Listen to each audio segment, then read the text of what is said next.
Саламатсыздар ма, құрметті көрермендер? Бүгінгі кезекті видеомызда финансовый кодты қалай есептеу керек және финансовый кодта шыққан сандардың мағынасы қандай екенін айтып өтейін сіздерге. Сіздерге мысал үшін бір екі туылған күн дайындап қойдым. Мысалы қараңыздар. Финансовый код былайынша 4 саннан тұрады, иә? Бірақ кейбір туылған күндерді есептеген кезде біз кейбір сандарды қалдырамыз. Ол деген бізде енді мастер число деп аталады. Ол арнайы бір сандар 11 менен 22 деген сан, ол екеуін біз ешқашанда қосып бір санға келтірмейміз. Өйткені олар солай қалатын сандар. Мысалы, мына туылған күнде. Қараңыздар, 11 қазан 1975 жыл. Ең бірінші сан, финансовый кодтың бірінші саны, туылған күннің цифрларын қосамыз. Бірге бірді қостық, 2 болды. Екінші санды табу үшін бірге 0-ді қостық, мынау айдікі 1 болды. Үшінші санымызды табу үшін туылған жылдың цифрларын қосамыз. Бұл жерде 22 деген сан шығып тұр. 22 деген санды біз 2-ге 2 қосып 4 шығармаймыз, өйткені бұл өздігінше бөлек мағына береді. Сондықтан енді 4-ші санды білу үшін келесіде мына 3 шыққан жауапты қосып шығамыз. 1, 2, 3, 2, 1 және 22-ні қосамыз. Сол кезде бізде 25 шығады. Осы жерде ғана мына 2 мен 5-ті қосып 7-ні шығарамыз. Сонда біздің финансовый код, мына 11 қазан 75 жылғы туылған адамның финансовый коды 2, 1, 22 және 7 болып есептеледі. Енді тағы да бір соған ұқсас қараңыздар. Соған ұқсас мысал 29 ноябрь қарашада туылған 2000 жылғы. Бұл жерде де 29-ды саны 2-ге 9 қосқанда 11 болады ғой. Бұл 11-ді 1-ге 1-ді қосып 2-ні шығармаймыз. Сондықтан бұл біздің бірінші санымыз 11 болып есептеледі. Өйткені 11-дің өзінің мағынасы бөлек. Екінші, мына туылған айдікін қосамыз, 1-ге 1 қосамыз 2 болады. Үшінші санды жылдың сандарын қосып өтеміз.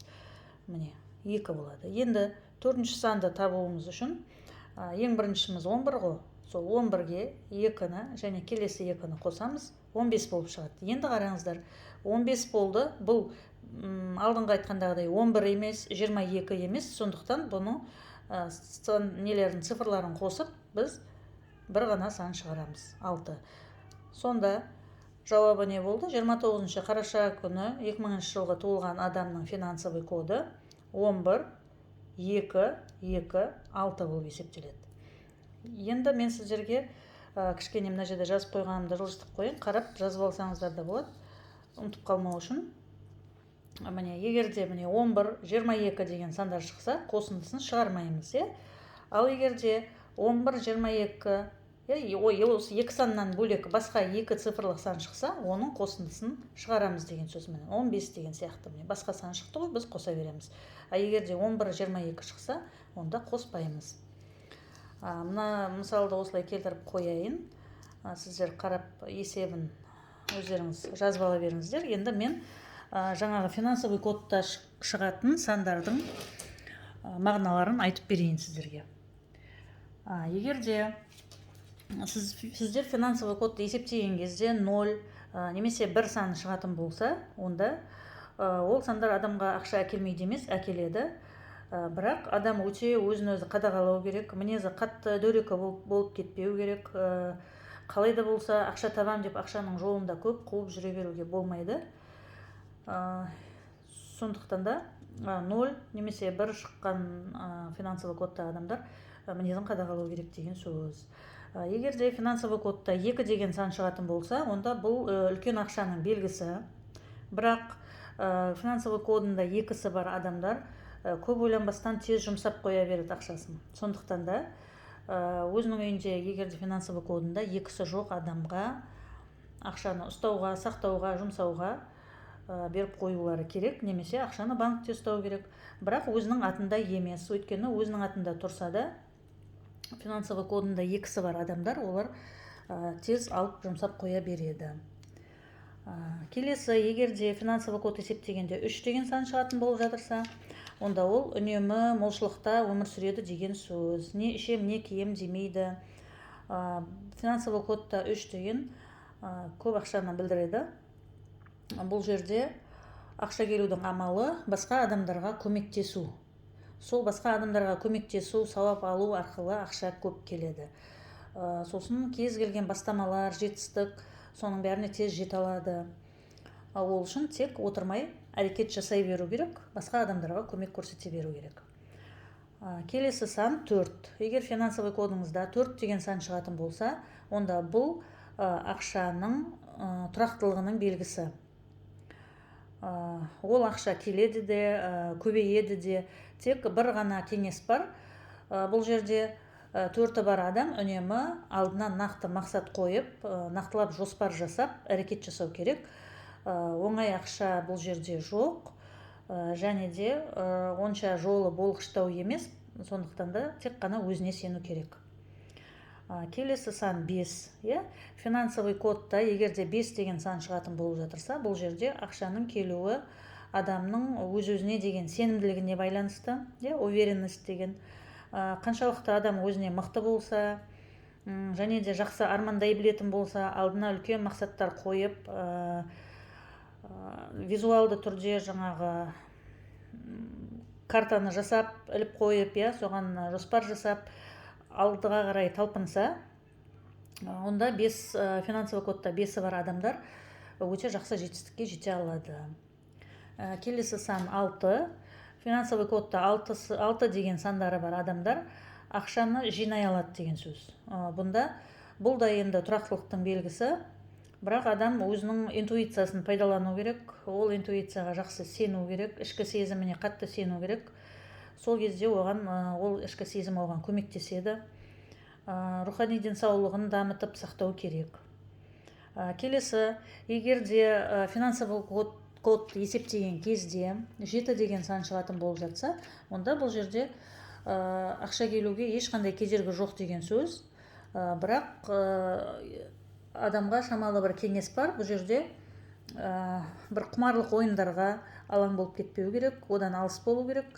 Өйткені үлкен ақша жойылтулары мүмкін.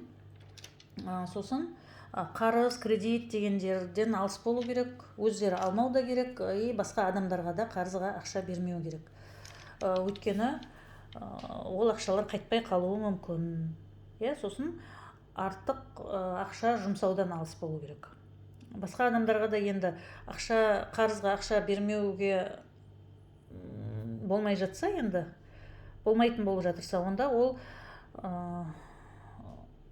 ақшаны сыйлыққа бере салған болып есептеп бере алатындай сома беру керек. Мысалы, біреу сұрайды, маған бір 15 000 теңге ақша бере тұршы деп. Ол кезде сіздер маған ренжіме, 15 000 теңге бере алмайын, бірақ 5 000 берейін, қайтармасаң да болады деген сияқты мәселеде, әңгімеде болу керек, солай айтылу керек. Өйткені ол ақшалар бәрібір ол адамға дұрыс қайтпауы мүмкін. Бұл финансовый кодында 7 деген саны бар адамдарға арналған. Келесі, финансовый кодта 8 деген сандары бар адам болса, бұл ақшаның тоқтамайтын, тұрақты, үнемі айналымын білдіреді. Бұл тапқан табысын финансовый кодында 8 бар адамдар өзінің өсуіне, дамуына жұмсау керек ақшасын. Самообразование, саморазвитие дейді ғой. Сондай нәрселерге жұмсаса, ақшасы жақсы айналып қайтып келе береді.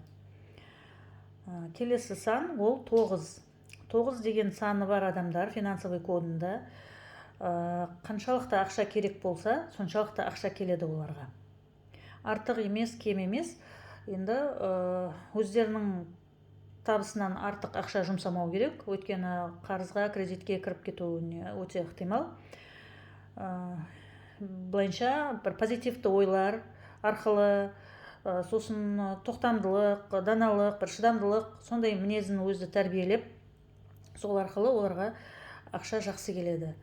Тек жақсы қасиеттер арқылы және позитивті ойлар арқылы келетін ақша финансовый кодында 9 деген саны бар адамдар. Енді біз жаңа екі санды қосқан жоқпыз қой, қосындысын шығарған жоқпыз. 11 деген және 22 деген сан. Олардың да мағынасы бар, соларды айтып жіберейін. Мына финансовый кодында 11 және 22 деген сан шығатын болып жатырса, ол адамдар өздерінің осы өмірге келген деген мақсаттарын білу керек, міндетті түрде. Енді орысша айтқанда предназначение дейді ғой, сол өзінің предназначениесін білу керек, білмесе іздену керек. Нумерологтар бар, астрологтар бар, солардың бәрінен хотя бы ізденіп сұрау керек. Мен осы өмірге неге келдім, менің қоғамның алдындағы деген, тегімнің алдындағы деген мақсаттарым қандай екен деп, сол мақсаттарын орындау арқылы келеді бұл кісілерге ақша. Енді 11 деген сан шығатын болып жатырса, ол адамда ақша өмірінің бір екінші жартысында келеді. Бірінші жартысында былайынша шамалы қиындықтар болуы мүмкін, бірақ жаңағы самообразование дейміз ғой, саморазвитие, сондай нәрсемен айналысып, өзінің алдындағы мақсаттарын орындау керек, қоғамның алдындағы. Сосын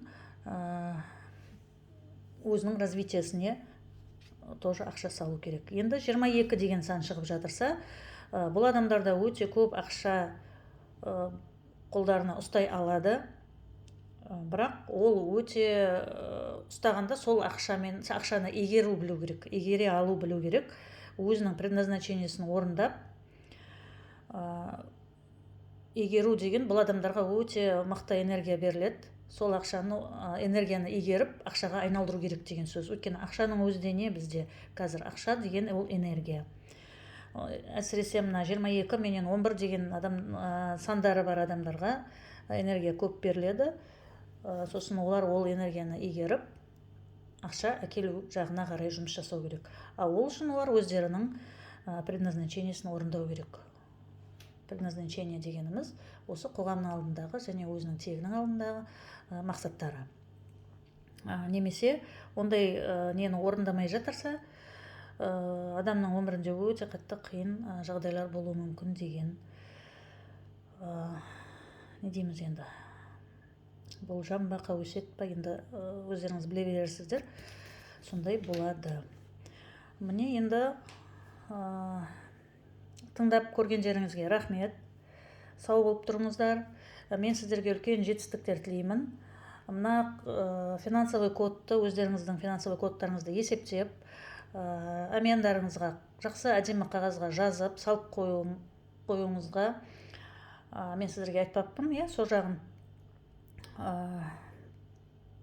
Мына финансовый кодты әдемі қағаз алыңыз, қызыл бола ма, немесе бір жылтырақ қағаз бола ма, бір тек әшейін жыртып салысылған қағаз болмау керек.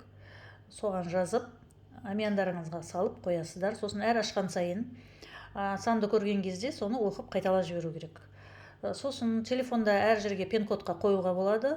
Сол пин-кодты теріп атқан кезде, сол кезде де қайталау керек жаңағы сандарды. Болды, тыңдағандарыңызға рахмет. Сау болыңыздар. Жетістік тілеймін бәріңе.